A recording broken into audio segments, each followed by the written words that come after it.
বিসমিল্লাহির রহমানির রহিম। আপনারা সবাই কেমন আছেন? সবাইকে জানাচ্ছি অগ্রিম রমজান মোবারক। তো রান্নাবান্না শেষে রমজানের জন্য কী কাজ করলাম ঘরের আজকে শুরু করলাম আর কি।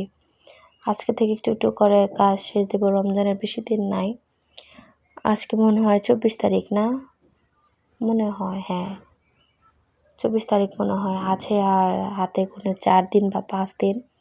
তো প্রতিদিন একটু একটু করে কাজ শেষ করবো। যত একলা হাজব্যান্ডরা তো এসব কাজ করে না, হেল্প করে না, তারা বাইরে কাজ করে, তো একদিনে তো সব কাজ করা সম্ভব না।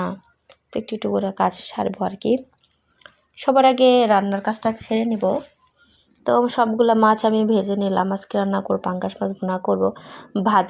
ভাজি করছি, ঠিক আছে, সেটা দেখানো হয় না। সিম ভাজি করছিলাম আর হলো মাছ ভুনা। আজকে অল্প কিছু রান্না, বেশি রান্না করবো না, এই আর কি। মাছগুলো ভালো করে ভেজে আমি কিছু জিরা দিয়ে নিয়েছি। জিরার পর আমি পেঁয়াজ কাঁচামরিচ দিয়ে দিলাম। পেঁয়াজ কাঁচামরিচ একটু নেড়ে চেড়ে নেব। একটু ভাজা ভাজা হয়ে গেলেই আমি এখানে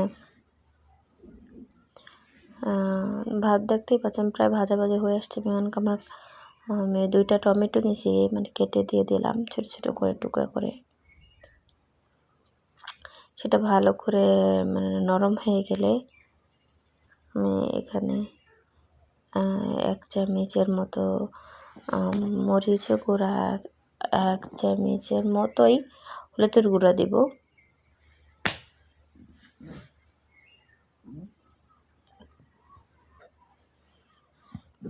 আমার কাছে মনে হয় একটু বেশি হয়ে গেল, তো একটু কমাইছে আর কি, না কমাইলে সমস্যা ছিল না।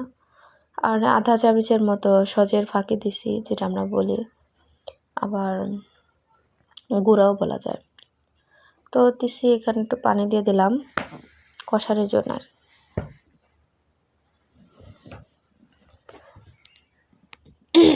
আর মশলাটা কষানোর সময় মাছ দিয়ে দিয়েছি, তারপর এখানে ঝোলও দিয়ে দিলাম। তো যেখান থেকে আমার ভিডিওটা দেখবেন আশা করি লাইক করবেন, কমেন্টস করবেন, আর যারা নতুন দেখবেন তারা অবশ্যই সাবস্ক্রাইব করে দেবেন। আর আমার ফেসবুক পেজে যে একটা ফলো দিয়ে দেবেন। অনেক অনুরোধ রইল, একটা লাইক করে দেবেন প্লিজ। কমেন্ট করবেন, ভালো হলেও করবেন, খারাপ হলেও করবেন, কীরকম লাগতেছে, ভিডিও ভালো হয়েছে কিনা বলবেন, ভয়েস ভালো হয়েছে কিনা বলবেন। আসলে না বলে তো আমি শিখতেছি না, আমি জানতেছি না আমার কোথায় ভুল হচ্ছে কি আর কি, ঠিক আছে না? ঠিক তাই। তো আমি এখানে কিছু ধনেপাতা দিয়ে দিলাম। ভালোই হয়েছিল, খারাপ হয় নাই, খাইতে খুব মজা। মাশাআল্লাহ, যখন যা খাবে আলহামদুলিল্লাহ বলে সেটা খেয়ে ফেলা উচিত।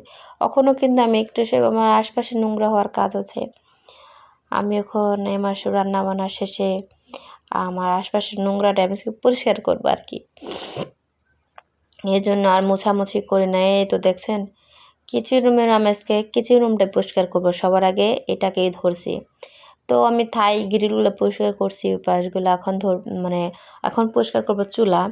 তো বিম বার নিয়ে ঝাওয়া দিয়ে যতটুকু সম্ভব একদম হাতের শক্তি দিয়ে ডলে ডলে ময়লা পরিষ্কার করা আর কি।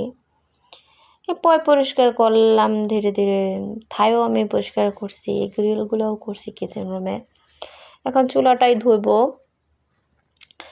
2টা চুলাই ধুয়ে নেব। এই চুলার স্টিলের চুলাটাও ধুবো, কারেন্টের চুলাটাও আমি ধুয়ে নেব, দুটাই। তো ভালো আমি এখানে পানি দিয়ে কিন্তু ধুবো না, আমি মেজে নেব।